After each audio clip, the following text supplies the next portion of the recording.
For continuation our topic, the topic 11, the digital citizenship versus global citizenship. I'm Mary Ann M. Macaray.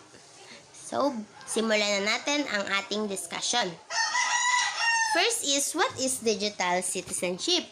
Digital citizenship is defined as engaging in appropriate and responsible behavior when using technology. It encompasses digital literacy, ethics, etiquette, online safety, norms, right, culture, and more. Pag sinabi daw nating digital citizenship, dito dapat tayo maging responsable sa paggamit ng teknolohiya. Sa tamang paraan lang natin gamitin, hindi sa masamang paraan. Kasama nga dyan ang digital literacy, ethics, etiquette, online safety, norms, right, culture, and more. Also, a digital citizen refers to a person who has the knowledge and skill to effectively use digital technologies to communicate with others, participate in society, and create and consume digital content. Digital citizenship is about confident and positive engagement with digital technologies. A digital citizen refers to the person who uses digital technologies that they have knowledge and skill to be more effective in using this kind of technology in our 21st century skill. Addressing the 21st century skill of digital citizenship is important to help students to learn, communicate, and collaborate safely and responsibly. Being a best digital citizen in the community includes having email etiquette, reporting, and preventing cyberbullying, learning how to protect private information, and etc. Teaching digital citizenship equips students with the knowledge, skills, and resources to succeed as lifetime learners. This also helps them to learn engage within a digital environment with responsibility and confidence to develop as leaders who will leave meaningful impacts in the lives of others. Now, I'm discuss to you the 9 elements of digital citizenship.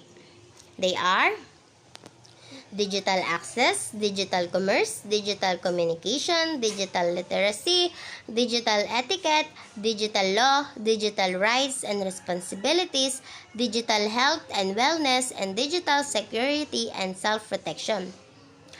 I'm focused with the 4 elements of digital citizenship. The first 4, which is the digital access, digital commerce, digital communication, digital literacy. And the other elements will be discussed to you by Miss Roperlyn Ronquillo. So, simulan na natin. First is, what is digital access? Digital access is the ability to fully participate in digital society.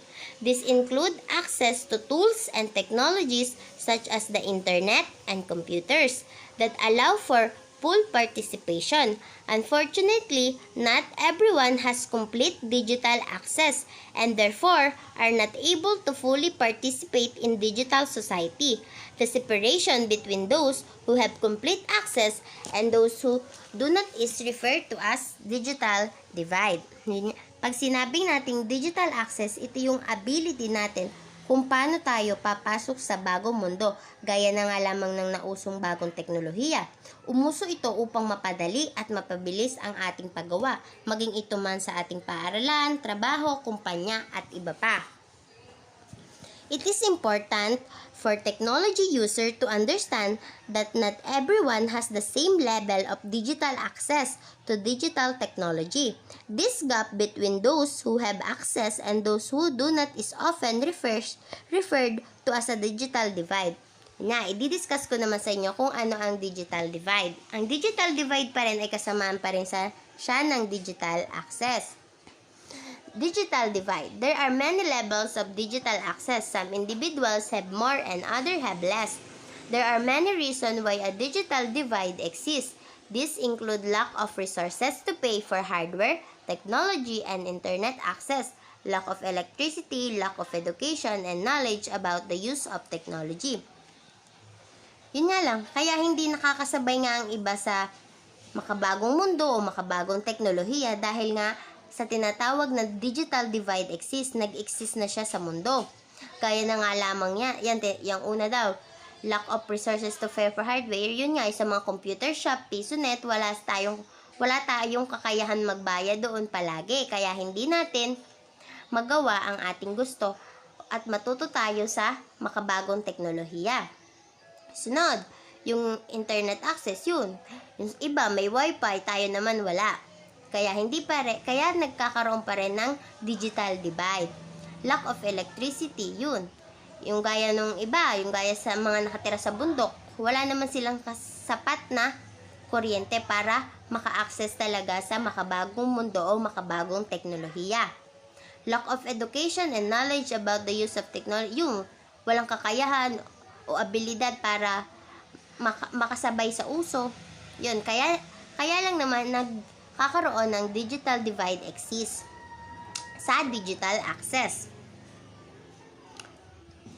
Yun, sa digital access din is becoming increasingly important in the 21st century. Not having access to digital technologies can have significant social and economic consequences for both the individual and society as a whole. It is vital that educators take every measure appropriate and possible to provide students with the digital technology access and skill to critical to success as a 21st century citizen. Sunod, ang digital commerce. What is digital commerce? Digital commerce is the buying and selling of goods and services using digital channels such as internet, mobile network, and commerce infrastructure. Some example of digital commerce includes, first is the marketing activities that support this transaction, including people, processes, and technologies to execute the offering of development content. Second, analytics, promotion, pricing. Consumer acquisition and retention. Sunod, consumer experience at all touch point throughout the consumer buying journey. Yun, ang digital commerce nga is the highlight of necessity to tackle safely issues related to using money in the digital world. Technology is also used in the classroom to teach students about the various career paths that they could choose in the future. Understanding how e-commerce works is must, but both as consumer and as potential entrepreneurs. Yun nga, pag sinabi nga natin digital commerce, ito yung sa cellphone na lang. Yung digital sa channel, sa internet or mobile networks. Makakabili na tayo sa pamamagitan lamang ng isang clicks sa cellphone or sa iba pang mobile gadgets. Example nga dyan, ang marketing activities that support this transaction including people, process, and technologies to execute the offering of development content. Yun na, yung mga transaction, yung mga pwedeng sa Paymaya, mga ganun, transaction GCash, yun ang sinasabi dyan. At yun din sa marketing, yun din yung mga proseso at execution ng goods or services kung maganda pa ang kanilang produkto na ibinebenta. Kahit sa pamamagitan man lang ito ng mobile gadgets na kikita. Sunod, the analytics, promotion, and pricing. Dito naman kasama nga dito ang pagpo-promote, pagpa-pricing ng bawat binebentang produkto. Consumer acquisition and retention. Yun nga, pagpapanatili lamang sa mga customer dahil sa magandang serbisyo na kanilang hinahandog sa bawat produkto na kanilang binabenta. Sumunod is the customer experience at all touch points throughout the customer buying journey. Yun nga, sa experience was not just another but considering the present picture. Experience must be the top priority for digital commerce business. Having a good digital experience approach can help digital commerce businesses to survive the cutting-edge competition. In other words, digital experience is an interaction between a customer and a brand using digital technologies. Yun lang naman ang sinasabi sa digital commerce. Sumunod. The third is the digital communication. What is digital communication? Digital communication is any type of communication that relies on the use of technology. There are many types of digital communication, commonly referred to as a digital communication channel. These include email, phone calls, video conferencing, and many types of instant messaging like SMS and web chats. Even blog, podcast, and videos are considering form of digital communication. Madali naman nating maunawaan agad ang digital communication. Ito nga, gaya ng mga text, simpleng text, video calls, phone calls, gaya ng video calls. Pag tayo ay may malayong kapamilya, maaari natin silang makontak, maaari din natin silang makita kahit sa pamamagitan man lamang ng ating mga mobile gadgets. And sinasabi din sa digital communication is online communication has to become common that the student forget they are doing so in a virtual space where miscommunication happens often. The internet has given a voice to anyone who needs it. In turn, this requires empathy and appropriate reaction from its user. Yan. Luhmann identifies 5 defining characteristics that set digital communication. Apart from traditional communication methods, according to their analysis, digital communication first is more interactive. More interactive refers to the different ways in which people process and share information or how they communicate with one another. The second is more participatory, means sharing information, perception, and opinions that the digital communication have empowerment. The third is more egalitarian, means two-way of communication that involves sharing information rather than directing behavior. It is used to stimulate others to express their ideas and opinions in order to reach a mutual understanding. Next is more decentralized. More decentralized have direct access communication to each other. And the last is the less hierarchical. Exchanges information and influences the organization members because there is any involvement between one and another, manager and employees in formal organization. Yan. Ang digital communication in the 21st century will prepare students for the societal demands of increased civic literacy, independent working environments, global awareness, and the mastery of basic of analysis and communication skill. It enables people to share ideas, express their feelings, and contribute to discussion and debates. And the last is the fourth is the digital literacy. Digital literacy literacy also includes the ability to differentiate between real and fake content, which can have a negative impact on the lives of our students. They need to learn which content is good for them and what they should avoid in order to lead a balanced life. Nga, ang digital literacy daw, ito yun daw yung ability lamang ng real and fake content. Yung dapat nakikilala natin ang pagitan ng tunay at peking nilalaman na maaaring magkaroon ng negatibong epekto sa buhay ng isang mag-aaral. Kailangan din nating malaman ang nilalaman, kung ito ba ay mabuti para sa kanila at kung ano dapat ang kanilang iwasan upang magkaroon ng maganda at maayos na buhay. Yun. Sinasabi lang din naman sa digital literacy is crucial to helping students become lifelong learners. It teaches them essential life skill as well as academic skill. Teachers can offer important pedagogical and practical insight for edtech companies developing learning technology for students. As a teacher, master digital literacy with their lesson. They can collaborate with peers to share technology and work together, improving learner outcomes to their student. Maraming salamat para sa pagpapatuloy ng aming discussion. Narito si Miss Roperlyn Ronquillo para i-discuss sa inyo ang 5 to 9 elements of digital citizenship. Thank you. Paalam. Good day, everyone. First and foremost, let me introduce myself. My name is Roper Lindy Ronquillo from BS Ed Filipino Major. I'm here to continue our report. After my partner Mary Ann discussed the meaning of digital citizenship and the four elements of it, now let me continue the fifth to ninth element of digital citizenship.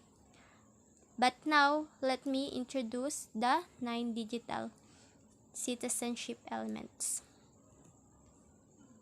Those are digital access, digital commerce, digital communication, digital literacy, digital etiquette, digital law, digital rights and responsibilities, digital health and wellness, and lastly is digital security.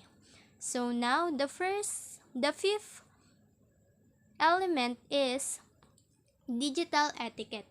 This is the standard of conduct expected by other digital technology users. It is the integrity or sense of self-management and general responsibility for your action as well as yourself on internet and treating people like you would in real life. So the fifth element is the digital etiquette. When we say digital etiquette, this is also about the attitude of the digital technology user. It also says that is in our responsibility on how we use and what the action that we do when we are using the technology. I give you some tips to teach our student. The first one is think before you type. It is very important that we need to think because it's always good to take a second and consider what we are saying. The second one is keep personal information private. It means that before we talk or chat, know the words that we need to say or to send in one person. The third one is be kind. Don't say anything you wouldn't say to a person face. The fourth one is consider your audience in a group chat. So, it's very important to avoid inside jokes with one party in the chat and don't post anything that will offend any member. The fifth one is respect other wishes. We need to respect them, and if a friend doesn't want a photo or video of them shared, don't show it to anyone. So the next one, the number 6 is digital law. The legal rights and restriction governing technology use. It also defined that is as electronic responsibility for action and deeds.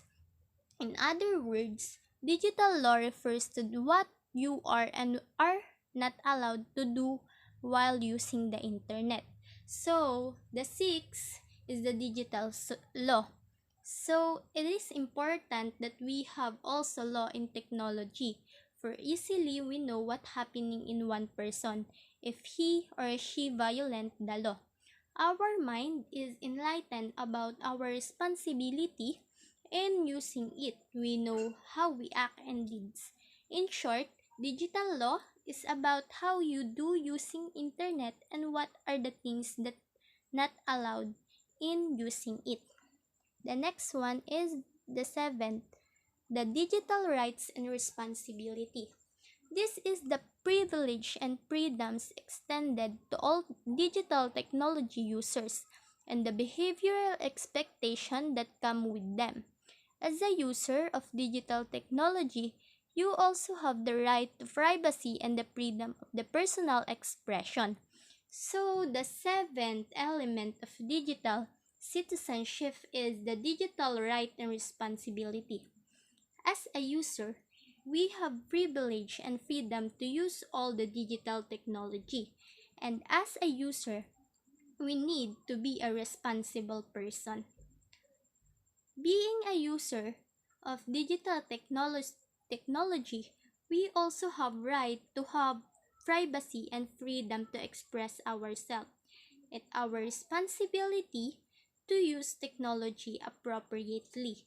So the next one, the eighth, is the digital health and wellness. This is the elements of physical and psychological well-being related to digital technology use. The nature of highly mobile and highly connected technology will continue to place and pressure on the nature of social connectedness, both physical and virtual. So, the eighth element is the digital health and wellness. It is also includes the way our physical and psychological well-being relate on how we use digital technology. It also covers the ergonomics and mental and physical well-being, posture, and important body parts like our eyes when using internet. And lastly, and the ninth is digital security. The precaution that all technology users must take to guarantee their personal safety and the security of their network refers to the various way of protecting computers, internet account, and files from intrusion by an outside user. So the last element or the ninth is digital security. This also include because as a user of digital technology, we need to secure our personal safety and also the security of the network. It said that the internet account and files from extortion by an outside user. I give you some tips or I give students some tips. First one is be aware of phishing and scam. Second one is use a unique password for each account because there's a lot of hacker. The third one is about avoid sharing personal information. The fourth one is always use virus protection. The fifth one is keep information up to date. The sixth one is be on guard of for phishing, and lastly is be careful of what you click. So those are the elements of digital citizenship. I hope you really understand my part. And again, my report is of the digital etiquette, digital law, digital rights and responsibility, and lastly, the eighth is digital health and wellness, and lastly is digital security. Thank you for listening. Again, I'm Roperlyn D. Ronquillo from BSED Filipino major.